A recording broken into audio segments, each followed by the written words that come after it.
Somewhere between the edge of being alive and feeling dead.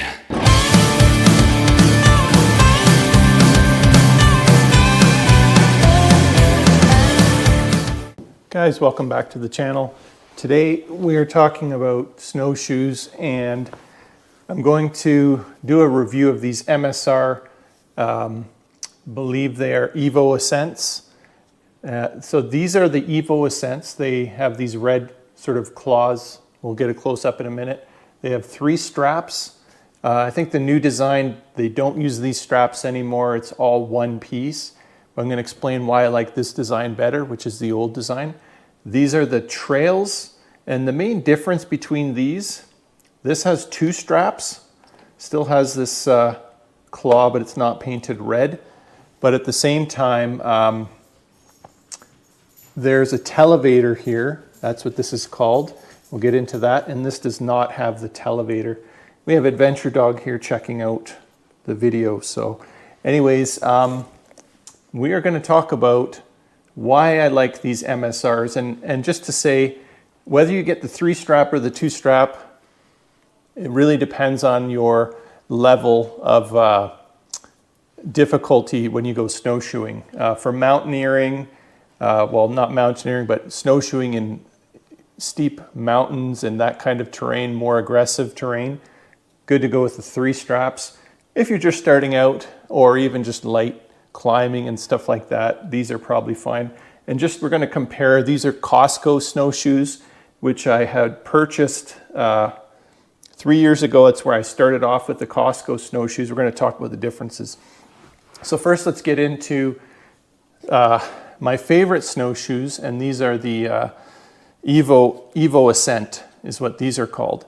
And they have 3 straps, and the way this works is you just put it in here and you hook the hole into this hole, and then these straps you hook into these clips. And when you get the snowshoes, you only get 1 set of clips for each strap. I buy another set of these clips, which I have other videos showing how you can get that on Amazon. You can get it from MSR. But I like putting 1 clip this way and the other clip that way, so that when I hook up these straps, I have a clip on each side, and that just holds these from pulling out when you snag up on willow branches and deep snow and stuff like that. So anyway, that's how those clips work.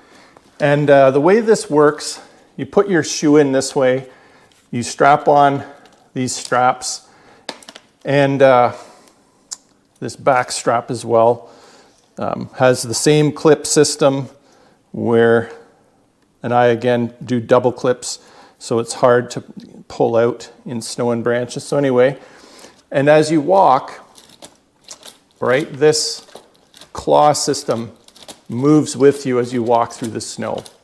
What I really like comes down under here, and that is these very aggressive claw marks, I guess you would call it. Very aggressive pointy metal, very durable. And you can see as I move this foot part, those claws, they really dig in. So if you're on ice and very slippery terrain and it's very steep, you know, you're going to grip really well, right? And just to kind of show, when you're on an angle going up a steep incline,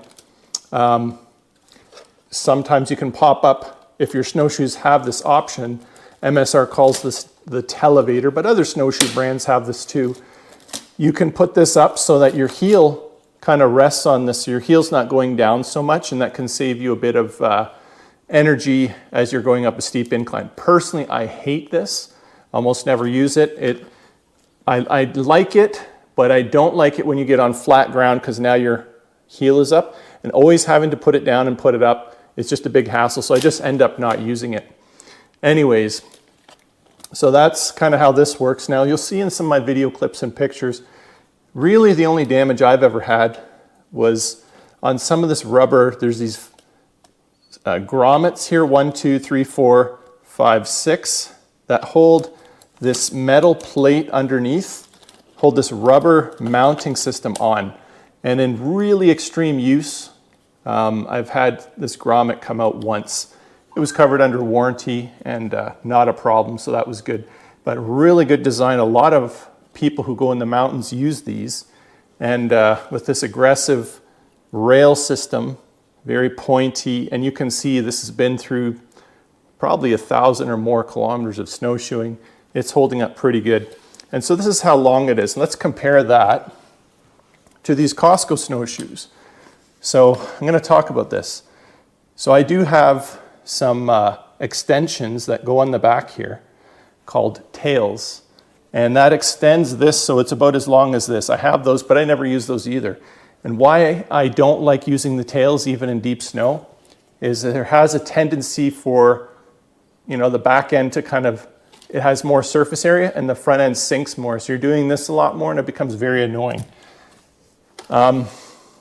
Anyways, so these are wider as well. These Costco snowshoes are wider than those.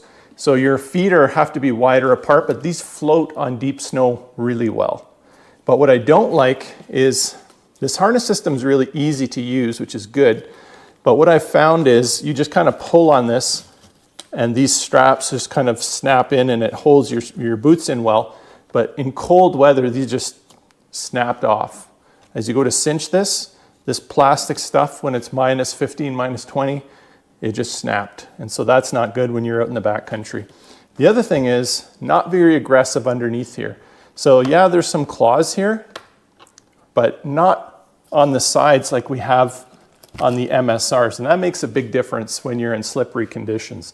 So advantages to this style of snowshoe is that it floats on the snow better. But again, I find that with these type of snowshoes, they kind of tip forward a bit more. And a lot of people have said the same. So anyway, that's those. And then just kind of looking at these cheaper ones, these are about $50. Maybe depending on your country could be different, but they're a little bit cheaper. But this is a really good entry-level MSR snowshoe. It's everything the same as that. It only has 2 straps. And it doesn't have the Televator, but again, the Televator is useless. It does have that connection mounting point for the tails. And I'm going to go get the tails and show you guys what that looks like, just so you know. All right, so again, this will hook onto here and make these longer. And the way this works is you slide these into this hole, slide it forward, and then you tighten this down, and it's as simple as that. And now you have an extension point, and these work really well. I've used these before. You think, oh, it's flimsy, it's going to break off. No, it's a good design and it does work. Again, I just don't like it because, again, I find it tips forward when you're in deep snow and it just becomes annoying. And it becomes a lot harder to step over logs, and you have more surface area that snags onto brush. So once again, I think this is the perfect size snowshoe. It's narrow enough, you get enough float, and it's just fantastic. So anyways, guys, I don't know what else to say.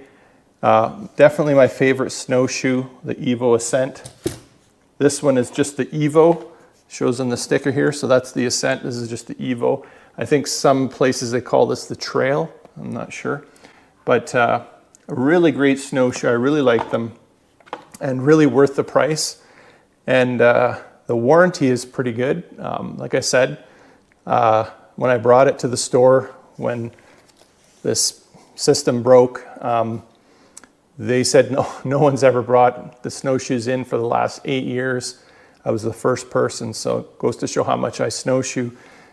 Anyways, what I like again about this system is when these straps, like for me, I've never broken the straps. I have a friend trekking with Taz, check out his channel. He broke a strap once when it was really cold out. You just bring a spare strap. This just easily slides out, and you can carry an extra strap with extra clips in your backpack. Just carry 1 or 2, and it's as simple as that. If for some reason this pivot system breaks, there's these little clips in here. And so I bring an extra kit that I can just replace. There's just 2 metal pins here, and it's just really simple to replace that. Again, I've never had a problem there. In some emergencies, if you don't have a repair kit and you have this Televator, you can pull these metal things out, pinch them out, and put them in there as a replacement in an emergency situation. So you've got kind of everything you need here to deal with repairs in the backcountry, and I really like this snowshoe. So anyways, hope you guys enjoy that.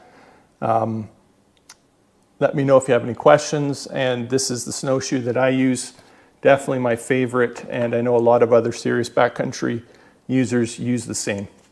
Hope you enjoy the video. All right, we're heading up Viking Ridge here, and as you can see, I have deployed the Televator. That's what it looks like. So as we go up, they make it so your heel is jacked off the ground a little bit, making it slightly easier to climb now. The negative is if you get to flat terrain, they feel very awkward. So you only want to do it if you know you're going on an incline for a while, but it makes a difference. As you can see, just less lifting your heel. Well, this is what we're dealing with. Good thing we got our MSRs because they grip onto that ice quite nicely.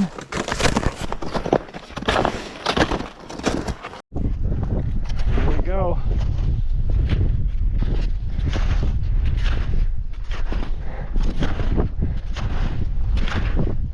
Yeehaw! Woo!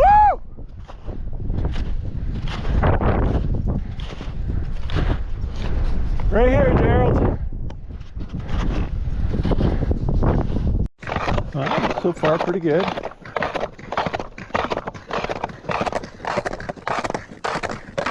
And seeing how far we came, it's pretty solid. No sounds from the ice. It goes this way, but you know what? Fun goes down this way. Shortcut.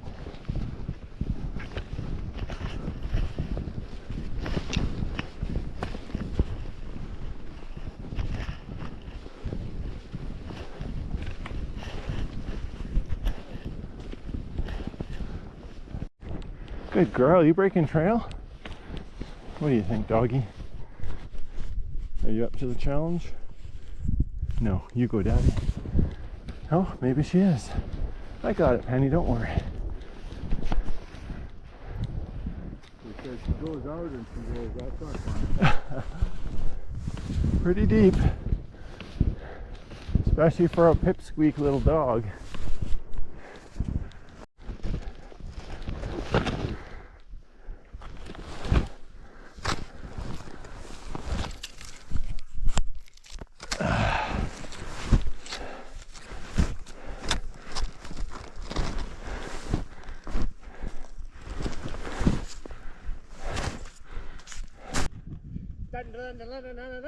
Snowshoe Olympics at Boulder. Just do a flyby, eh? Yeah. Look at all the little snowballs that trickle down when they follow you. That's so wild.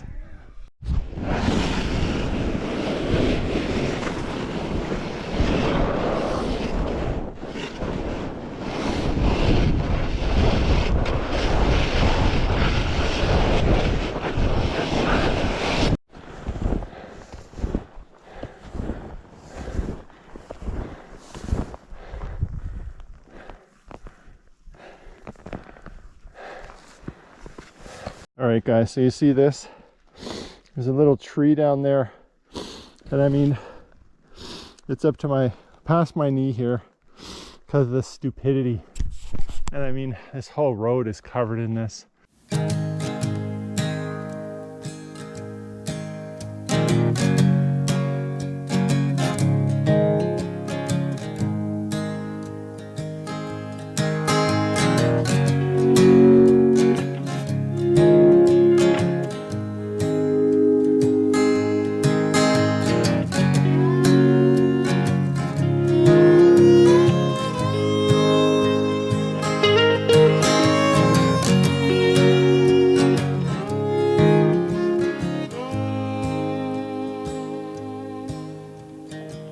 Follow this own river down to where the poppies grow, and drink that cool water till I get my fill. And take me out past the mud and rust and all the broken bones.